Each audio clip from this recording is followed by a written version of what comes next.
వస్తున్నాయి, వార్తాపత్రికలలో కథనాలు కూడా వస్తున్నాయి. అందులో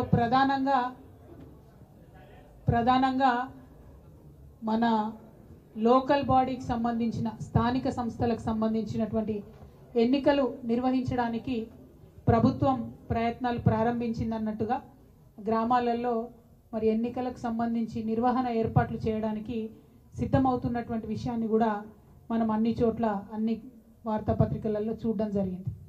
మరి వాళ్ళ స్థానిక సంస్థల ఎన్నికలు పెడుతుంది ప్రభుత్వం అంటే ప్రధానమైనటువంటి డిమాండ్గా ఉన్నటువంటి బీసీలకు సంబంధించిన అంశం ఏదైతే ఉందో దాన్ని స్పష్టత ఇవ్వకుండా కాంగ్రెస్ ప్రభుత్వం ముందుకెళ్ళడానికి వీల్లేదని చెప్పి ఇప్పటి వరకు బీసీ సంఘాలకు సంబంధించినటువంటి ప్రతినిధులందరం కూడా కూర్చొని చర్చించడం జరిగింది.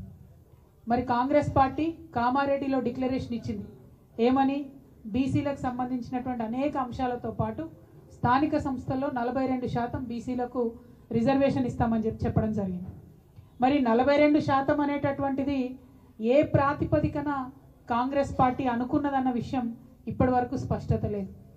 మరి బీసీల జనాభా 42% అని లెక్క కట్టే కన్నా ముందే వాళ్ళకి ఎట్లా తెలిసిందన్నటువంటి విషయంలో స్పష్టత లేదు.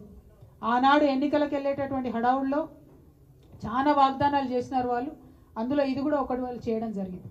ఇవాళ మరి 42% అంటే ప్రతి ఒక్కరం కూడా ఆలోచిస్తూ ఉంటే బీసీ జనాభా సగానికన్నా ఎక్కువ ఉందని రమారమే మనం చెప్తూ ఉంటాం. అంటే అది 50% కావచ్చు, 60% కావచ్చు, ఇంకా ఎక్కువ ఉండొచ్చు. ఎంత ఉన్నదన్నది ఎవరికి తెలియనటువంటి విషయం. కానీ 42% అని కాంగ్రెస్ పార్టీ ఎట్లా చెప్పింది అన్నది ఇప్పటివరకు ఎవరికి అంతుపట్టని విషయం. సరే చెప్తే చెప్పారు, కానీ మరి ఆ 42% కూడా ఇవ్వకుండా మీరు ఎన్నికలకు పోయే ప్రయత్నం చేస్తున్నారా? ఈ ప్రశ్న ఇవాళ అందరి మెదడులో కూడా ఉన్నటువంటి పరిస్థితి. మేము తెలంగాణ జాగృతి నుండి గత సంవత్సర కాలంగా బీసీలకు సంబంధించినటువంటి అనేక అంశాలను ముందుకు తీసుకొని వెళ్తూ ఉన్నాం. అసెంబ్లీలో పూలే విగ్రహాన్ని పెట్టాలనేటటువంటి డిమాండ్ని మేము తీసుకున్నాం. అదేవిధంగా 20,000 కోట్లు బీసీలకు బడ్జెట్ ఇస్తామని చెప్పారు. మరి 3 సార్లు అసెంబ్లీ జరిగింది, బీసీలకు మాత్రం 20,000 కోట్లు పెట్టలేదు. మరి ఇప్పుడు స్థానిక సంస్థలు దగ్గరికి వచ్చినాయి, 42% ఇస్తా అన్నది ఇవ్వకుండా ముందుకు వెళ్ళే ప్రయత్నం మాకు అర్థమవుతూ ఉన్నది. కాబట్టి ఇవాళ ప్రశ్నిస్తూ ఉన్నాం, మీరు ఎట్టి పరిస్థితుల్లో కూడా మీరు చెప్పినట్టుగా 42% ఇవ్వకుండా ముందుకు వెళ్ళే ప్రసక్తే లేదు. మిమ్మల్ని మేము వెళ్ళనీయం. ఎక్కడికక్కడ మండల కేంద్రాల్లో కావచ్చు, జిల్లాలలో కావచ్చు, అన్ని చోట్ల కూడా నిరసన ప్రదర్శనలు చేస్తాం. మీరు 42% కాకుండా బీసీల వాటా మాట్లాడకుండా ఎన్నికలకు వెళ్తే మాత్రం కార్యాచరణ చాలా స్పష్టంగా, చాలా షార్ప్గా, పెద్ద ఎత్తున రియాక్షన్ ఉంటుందని చెప్పి ఈ సందర్భంగా ప్రభుత్వాన్ని మేము తెలియజేస్తూ ఉన్నాం. మరి ఇవాళ ఇక్కడ కలిసినటువంటి బీసీ ఎంబీసీ సంఘాలు అందరం కూడా కలిసి మాట్లాడుకున్నది ఏంటంటే, ఇవాళ ప్రభుత్వానికి మనం ఒక హెచ్చరిక జారీ చేద్దాం. మీరు చేసేటటువంటి ప్రయత్నం బీసీ డెడికేటెడ్ కమిషన్ నివేదిక ఇచ్చిన తర్వాత మాత్రమే, బీసీ జనాభా ఎంతుందో తెలంగాణ ప్రజలకు చెప్పినాక మాత్రమే, దాని మీద మీరు ఎట్లా ముందుకు పోతారనే స్పష్టత ఇచ్చిన తర్వాత మాత్రమే మీరు ఎన్నికల గురించి ఆలోచన చేయాలి. అంతవరకు స్థానిక సంస్థల ఎన్నికల గురించి ప్రభుత్వం ఆలోచన చేయకూడదు. ఇది ప్రధానమైనటువంటి డిమాండ్.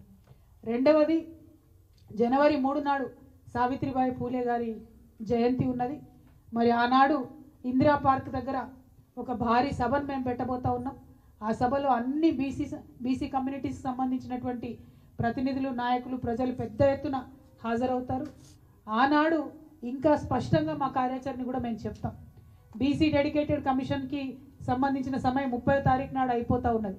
మరి 30వ తారీఖు నాడు ప్రభుత్వానికి వారి నివేదిక ఇస్తామని చెప్తున్నారు. ఆ నివేదిక అంశాలు బయటపడ్డ తర్వాత తప్పకుండా 3వ తారీఖు నాడు పెట్టేటటువంటి సభలో మా కార్యాచరణ ఇంకా స్పష్టంగా చెప్తాం. ఇవాళ భారతీయ జనతా పార్టీకి కూడా మేము డిమాండ్ చేస్తూ ఉన్నాం. మీరు జనాభా లెక్కలు చేపట్టబోతా ఉన్నట్టుగా తెలుస్తూ ఉంది. ఈ జనాభా లెక్కల్లో ఖచ్చితంగా కులానికి సంబంధించిన కాలం ఉండాల్సిందే, కులగణన జరగాల్సిందే. ఇది మా డిమాండ్. దీనికి సంబంధించి కూడా అన్ని కమ్యూనిటీస్ ఏకకంఠంతో చెప్తున్నటువంటిది.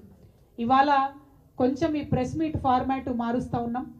నేను మాట్లాడినాను, ప్రధానమైనటువంటి అంశాలు మా అందరిది ముక్త కంఠంతో కోరుకునే మేము చెప్పినాం. కానీ ఏ సంఘం ఆ సంఘం ఒక 30 సెకండ్స్ వాళ్ళ కమ్యూనిటీ పేరు చెప్తారు, వారి అంశం చెప్తారు. ఆ విషయాన్ని కొద్దిగా మన పత్రికా మిత్రులందరూ కూడా ఓపికతో వినవలసిందిగా నేను కోరుతూ